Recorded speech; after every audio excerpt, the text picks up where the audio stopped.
So there's something bothering me as I try to go to sleep. And I wanted to.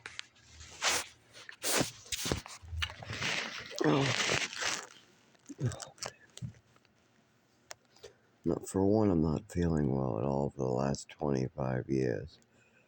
I've had a neurological disorder getting worse, appetite problems, physical problems with the muscles, spasms, twitches, and just life-threatening injuries and neglect like you wouldn't believe, as well as trafficking around the country, loss of education, lack of ability to drive or use a motor vehicle. And even when I had 2 years of a learner's permit, my family could care less if I learned how to drive or not for those 2 years. It's probably a good thing, but they didn't know that or not. They just thought they were being selfish. That's it. They had no clue why they weren't teaching me how to drive when I did have a learner's permit. They had no reason why not to show me how to drive other than we don't want to. When I asked my father, hey, can you get in the car and show me how to use this learner's permit? No, I don't got time this weekend. No. Go back in the program on Monday and then I don't have to see you for 5 more days. And then I'll tell you, oh, I'm busy again next weekend. That was the type of crap. So, God, I feel like crap. The worst part is when I have a seizure on the side of the road while walking home from work, or when I'm freezing to death and I wake up in the hospital and they told me I've been asleep for over 20 hours and my body temperature was in the 70s and they had to bring me back to life and they thought I was dead on arrival and the nurses are giving me all this information. Or when they scrape me off the cement because my legs aren't working because of the chill and I'm sober, and then the nurse is asking me why I'm sober because some assholes pouring booze on me as they walk by, but my blood and my piss and my body is completely sober. So they're asking me why I'm sober, but my clothing smells like booze, yet they're finding me unable to walk or talk or function on the side of the road, and it's cold out.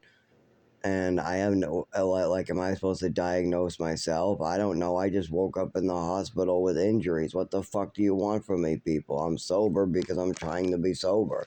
That I got an answer for. I'm sober because I'm sober. There's your answer there. And then they just release me without any further testing other than a drug test, and then they figure out I'm sober, and then they just don't know what to do with that. They're like, oh, well, he's sober. Okay. Well, I guess we release him then, right? Well, you just found me bloodied up again on the side of the road. Maybe not release me just because I'm sober. I mean, it's the stupidest shit. I get this all the time from the emergency rooms for the last 12, 13, 14 years, maybe longer. It just, I mean, even when I was in programs, it was ridiculous the treatment I would get from my family. If I was found on the kitchen floor with extreme shakes, unable to stand up, screaming in pain, if I was watching fireworks and I was dropping to the ground, shaking in pain, if I was in New Mexico in a cabin and I was outside playing, but it was so windy and cold, I'm up against a tree, but I start shaking and then I go unconscious. And then the staff say everybody else has been inside for 2 hours and we just woke you up unconscious, but I can't walk, so they have to carry me in. And then they bring me in and they put a blanket around me, hot chocolate, and they never call my parents. And then I'm walking down the street in Lowell as an adult and I automatically have an epileptic seizure. And I felt this coming on for almost like 10 hours nonstop. And it was making me feel so uncomfortable. It was so uncomfortable feeling. And I've been having this go on different levels of intensity for 25 years straight, but yet I'm not allowed to get medical care because my father, whenever he hears that his wife is responsible for this, and he instantly goes, "You're a liar. You're making it all up. No, I'm going to cut off your doctors. How dare you want to ask for help? How dare you want to tell other people what's wrong with you and ask for help? How dare you want to tell stories about me? No, you're just out to get me. You're an evil child." Now, with all that going on and my life depending on me getting medical care and my doctors believing me and when I go to work, my work is going to need those medical records. And when I go to drive, they're going to need those medical records to be correct. And when I go to get Social Security, they're going to need medical records. And my child is going to need their father to have good medical records. Their father is going to need to be able to go to work. My girlfriend's husband or my wife's husband, me, she's going to need her husband to have correct medical records. But my father, he wants to double down on the bullshit. He wants to double down on the storytelling. Now, here's the thing. I believe you make out, like, I can be happy as somebody hits me with a ruler. I can make the best out of a job as I work 70 hours and I just had a seizure on the side of the road. I can literally be living in the woods, just frozen to death, be brought back to life, be leaving the hospital in a gurney, go to somebody's house, borrow some clothing, and be out smiling at a church, volunteering, helping other people in need. That is my outlook in life, is that you can make the best out of it. You can try to smile through it all. But my body is broken in millions of pieces after the last 25 years of my family abusing me in 100 different ways. Mostly my mother. But my father has neglected and sucked me dry as well. I can name at least 4 different accounts that are still affecting me today, where my father tried to suck me dry for his own profit. And if he wants to argue about it, we can argue all day long. But those are the facts. I was gone away from him for months on end. So he can blame me for being a bad kid all he wants. But the truth is, he wasn't the one teaching me, and he's the one at fault for his own actions. He's the one who put me for 18 months in a place with no education. If you want to call me stupid, that's because you wanted me to be stupid. You're cutting off education to your son. These are not things that I chose for me. These are things he chose so he could have his freedom in his own time. He made a choice to adopt a child, and then he made a choice to cut off that child's education and send him into a place in New Mexico. And if he apologizes to, fine, you apologize. But how about Maine right after that? Was I getting an education or health care afterwards? Did you somehow cure my epilepsy? Did you finally listen to me about your wife and what she was doing? No. Okay, well, how about more benefits? How about the fact that when I go down to Social Security, they have multiple problems that my father created. They got the problem where I stood up for my father when he got caught misappropriating funds and stealing my rent money, as well as I wasn't getting the proper classes because there was 2 programs available and I was supposed to be in one program, but because my father was lying on the paperwork so he could keep the rent money for himself, I was in another program. There's only 2 versions of this one program, and it depends on the paperwork you sign. If you're on Social Security, you pay $600 a rent, and you get special classes designed for people who are on Social Security. But see, my father was lying on paperwork. So the state brought up charges against him, but I refused to be a witness. I refused to sign, and I was getting thrown out of my housing. I ended up owing a bunch of rent money to this program who gets subsidies from the state. The state worker was upset with my father. Social Security was upset. They wrote up reports against him. I was supposed to sign, but I refused to do so. So Social Security has some marks against me for standing up for my father there. I also had my father continuously lie to Social Security to get the money in the first place, make up a bunch of illnesses about me because my mother was drugging me silly and blowing things out of proportion, trying to make little things into big things. Like, for instance, a swimming medal means I have attachment disorder, I'm a liar, I'm a thief, I go around stealing black kids' medals, and I write my old last name on stuff because I'm out to get my mother because I have attachment disorder, and all this other fantasy bullshit my mother made up.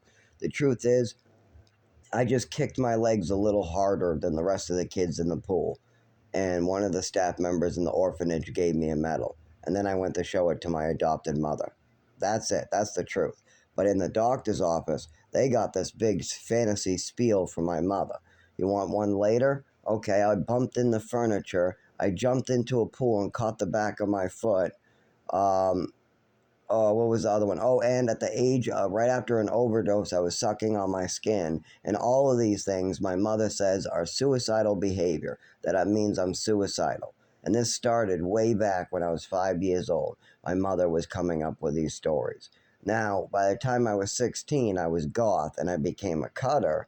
And I cut a couple times on my thighs, and I cut once on my wrist when I was like 16 years old, something like that. But we already had many stories all the way back to 5 years old about me sucking on my skin, and it means I'm suicidal. And then my mother tried it again when I'm bumping in the furniture, that means I'm suicidal. Then she tried it again when I jumped in a pool and the back of my foot got caught. I must be taking kitchen knives and slicing the back of my foot open. And the sucking on the skin thing, that means I'm suicidal too. But then it didn't stop there. Then I was curious about fire. So I took a match, and I was thinking I could make fire extinguishers out of slug slime. There was this thing on TV about slugs being born out of fire pits. It was on Discovery, ancient Romans thinking that baby slugs were burned out of the ashes of fire pits, but really it's, I guess, some mineral or something that they like, some magnesium or something that they like to lay their eggs in, or slugs come up to be in. But anyways, as a child, I thought this meant they were heat resistant. So I figured I would get some slime and I would heat it up, and if it was resistant, I would have a great breakthrough. And when I'm older, I could sell this chemical called slime retardant, flame retardant. I don't know, some stupid name like that. And when I was a child coming up with this idea, I was thinking of firemen wearing coats made out of slug skin or something like that. I don't know. I was playing video games and seeing Legos with all this stuff. You think of stuff like that. Anyway, so I hold a match to some slug slime. I'm like 12 years old. It bubbles. I give up. The slug is curling up, close to the heat. I'm doing the slime too much. The trail is bubbling. The slug doesn't seem to be liking the heat even when it gets close. So no, give up. Let the slug be. He's curled up. I'm going, no, no, no, I don't want anything to do with you. So I'm done with the slug. Nope, I don't want to hurt the damn thing. And I go inside. But then I think I should tell my father that I did the science experiment because I used a match without permission.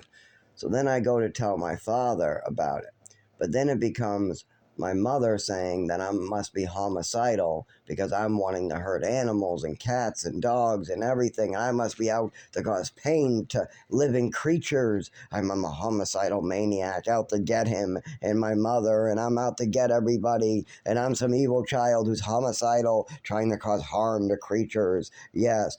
Where did she get all these ideas? From her own head. She pulled them out of her own ass. I'm saying that I was trying to do a science experiment. I keep on saying I'm trying to do a science experiment. I wanted to make fireproof. I wanted to make a fireproof slime. I keep on trying to explain myself, but the more I explain myself, my mother keeps on going, no, no, no, you're a homicidal maniac out to cover, and you need to go into a hospital because you're trying to hurt animals. Yes, you are. That's what I think. I think you're homicidal and you need more pills and drugs.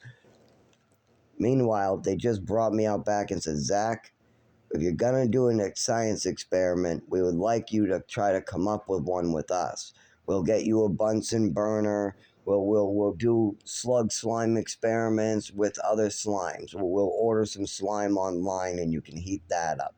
And you can see what happens with that slime, okay? But you got to have adult supervision. Instead of a conversation about doing a science, something like the scientific method, or trying to do any science whatsoever in the proper way. Instead of doing that with me, my father and mother wanted to come up with a bunch of drugs to put into my body and a bunch more fantasies and add on details that didn't exist. Meanwhile, my mother feels so great playing doctor again like she did when I was age 5, when she was slipping me meds out of her medicine cabinet that weren't prescribed to me, when she was giving me extra Epicac because it would alter my adult behavior, giving me extra Epicac punishments because it will somehow alter my behavior as an adult by causing permanent damage to my esophagus. Stuff like that was just crazy, fucked up shit that my mother was doing at age 5 when I was age 5, 7, 8.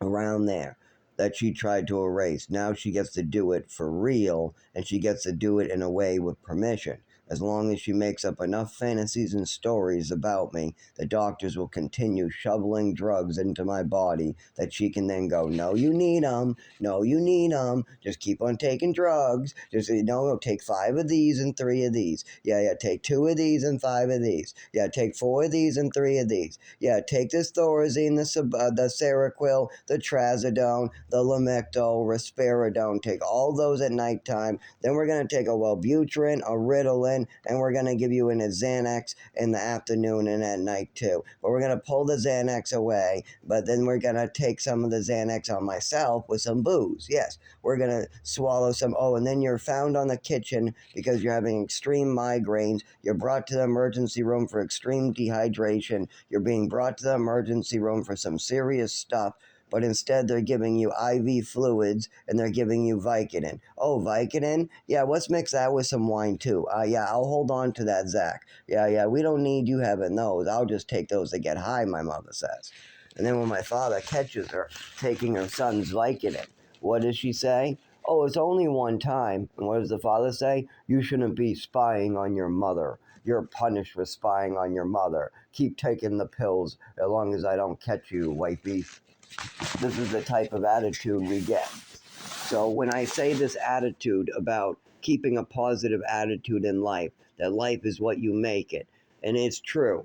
When I'm dying in the woods and I can't walk, and I know I only have maybe a couple hours to live, I'm going to pray to Lord, and I'm going to pray once again as I go unconscious. And then maybe I wake up again in an emergency room and they shell me out to the freezing cold to have a fall and split open my head for a 30th time.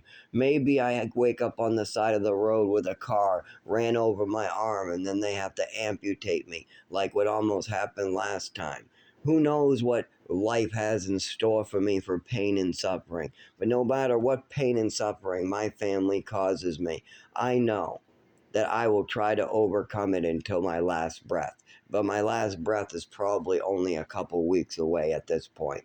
I mean, it's been 25 years of this. I gotta smile and overcome this abuse. My mother just smacked me around, but I'm in school now, so I need a smile. Oh, my mother just gave me a drugs and an overdose, and my teacher's calling me in the hallway asking me why my body suddenly changed and why my speech suddenly changed. And all I remember is losing my vision and not being able to stand up and not be able to ask for help. I'm screaming for help, and my mother just goes, "Oh, you can't talk, huh?" And then picks up a phone, calls the hospital people, tell her to tell her to bring me to the emergency room. I learned this detail later from her herself, but they are telling her to bring me to the emergency room. But all I hear from her is her hang up the phone, beep, and go, "They don't know what they're talking about." And then I pass out. And I'm only about 5, 6, 7 years old. And that's an overdose I was experiencing. But then when I mention it and I ask about it at the doctors, and when the teachers are asking about it and calling me in the hallways, what does my mother say? Oh, it was just an allergy attack from the medication. Nothing to see here. And she doesn't look into it, even though it changed my movements of my body for the rest of my life. My hand has never stayed straight again. When I used to write my name before this day, it would go above the line. So if you told me write my name on the line, I would write my name and it would stay above the line. After this overdose, whenever I write, my arm drops and I end up going all the way down.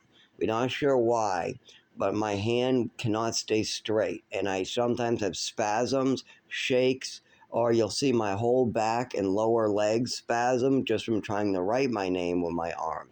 So these type of problems go back from the day I had the overdose, and the teachers noticed this. They noticed that I was writing my name above the line and a little more straight with my lines. And then overnight, all of a sudden, I'm a different person. And they were calling me, and teachers and doctors were hearing me talk about how awful this was. And my mother would just say, it was just an allergy attack, nothing to see here. And then she would move me to Texas. And in Texas, when they heard about it, my mother would say, I don't remember, and move me to New Mexico. And then New Mexico, they had no doctors that they didn't give a fuck. They had a black guy choking out little girls in the shower, for goodness sake. That place was fucked up. Then you got, oh, my mother's going to homeschool me as they buy and sell houses in Maine. Oh, and then my mother's going to make up stories of the doctors. So what am I supposed to make out of this? When I go to the doctors, I don't get to choose what I make. They've already been made. Somebody already got a head start. The doctor's already got 15 years of somebody else making history for me.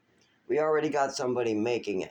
And depending on what's in your past, depending on what you have written down on your medical history for illnesses, depends on what your doctors diagnose and do in the future. So I'm fucked there. Well, how about my job? I got a good job I like working at. So can I just return back to work? No, I got to be able to reach for a cigarette. I got to be able to not have seizures. I got to not be able to, I got to be on my epilepsy medications that actually let me go back to work. And if not, if I'm not going to be on epilepsy medication, if they're not going to get me well enough to work, then I need to be on Social Security or state benefits or be in a shelter. Oh, that's right. I'm not allowed to use those things either unless I have proper documentation of my disability. Why? If you want to say you're using a shelter, and they got to wake you up at 6 a.m. and you got to walk over to next door where the kitchen is to get breakfast.